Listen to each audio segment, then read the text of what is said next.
कांग्रेस नेता की हत्या में हुआ बड़ा खुलासा, 3 अपराधी धरे गए। बताते चले दरभंगा के एसडीपीओ अमित कुमार के नेतृत्व में जो एसआईटी टीम गठित की गई थी, उन्होंने 3 लोगों को गिरफ्तार किया, जिसमें बताते चले एक का जो पिछले वीडियो में हमने दिखाया था जावेद, जो दरभंगा एयरपोर्ट से मुंबई भाग रहा था, जिसके पास से 1 लाख रुपया, कई मोबाइल बरामद हुए। वहीं पर जावेद ने अपनी गुनाह को कबूल करते हुए 2 आदमी का नाम फिरोज और छोटू का नाम लिया, जिन्होंने उसे 1 लाख रुपया दिया था।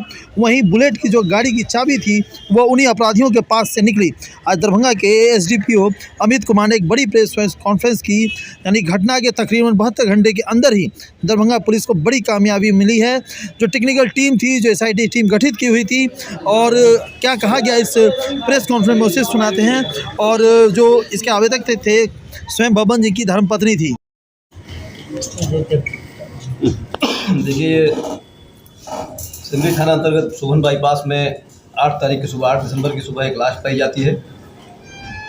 जांच पड़ताल होती है, शिनाख्त होती है। लोकल लोगों द्वारा बताया जाता है कि लाश मरहूम ज़ियाउर रहमान की है, जिन्हें बब्बन के नाम से भी जाना जाता था।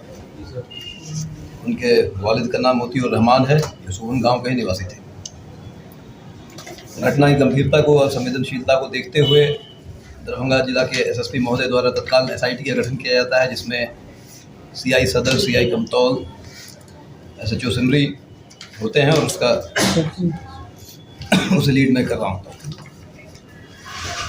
इसके बाद तमाम पहलुओं पर जांच की जाती है। वहाँ 4-5 घंटे हमारी टीम ने समय बिताया। एफएसएल की टीम आई।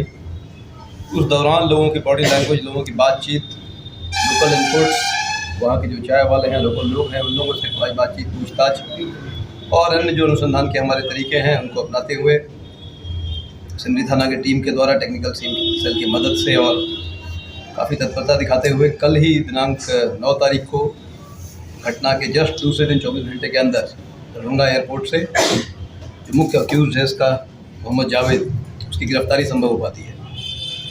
जावेद से पूछताछ की जाती है। पूछताछ के क्रम में वो अपने और 2 सहयोगियों का नाम बताता है, जिनका नाम है छोटे और फिरोज।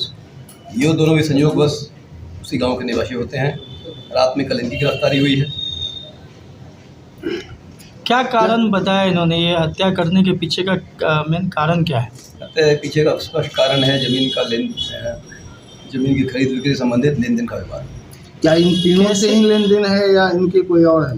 इनकी मिलीभगत थी। मुख्यतः जावेद का कुछ ऐसे का हिसाब किताब बताया जा रहा है और पूछताछ की जा रही है। बात कैसे बनी, जो अंजाम कैसे दिया घटना को सर, इन लोगों ने कुछ बताया है? बिल्कुल बताया है। उनको जावेद ने शाम में बुलाया और आने के बाद उनकी बुलेट जो है, जिस बाइक से वो गए थे लेट ज़ियाउर रहमान, उनकी बाइक भी वहाँ पाई गई। बाइक की चाबी भी हमारे जब्ती सूची में है। और बाइक से वो गाछी के अंदर लगभग बगीचे में 1 किलोमीटर अंदर लगभग वो जाते हैं। क्योंकि इन लोगों से पुराना संबंध रहा है, सहयोग रहा है, गांव के रहे हैं, इसलिए बिना किसी संदेह के वो अंदर जाते हैं। अंदर जाने के बाद पीछे से उन पर लोहे के रॉड से वार किया जाता है। सर के पीछे से गंभीर चोट है, जो मृत्यु का कारण बताया जा रहा है। पोस्टमार्टम की रिपोर्ट अभी आनी बाकी है। मृत्यु की टाइमिंग क्या था?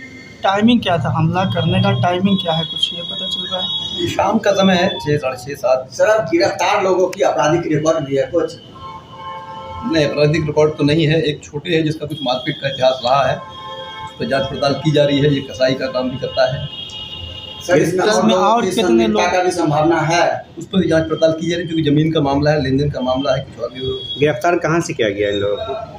एक तो बताया गया कि दरभंगा एयरपोर्ट से गिरफ्तार किया गया। मुंबई कहाँ जा रहे थे? मुंबई जा रहा था। मुंबई की फ्लाइट का टिकट इसके पास से राउंड हुआ है। और दोनों को? बाकी 2 गाँव से भी। सर, मुख्य आरोपी यही लोग हैं या इनके ऊपर कोई और भी है? देखिए, अभी तक की जांच पड़ताल से तो स्पष्ट हो रहा है कि यही लोग हैं। घटना को लोगों ने कर दिया है। क्या जिस टाइम घटना घटी थी यही 4 आदमी वहाँ मौजूद लगभग? अभी तक तो ये प्रतीत होता है। पहला कॉल किसने किया था?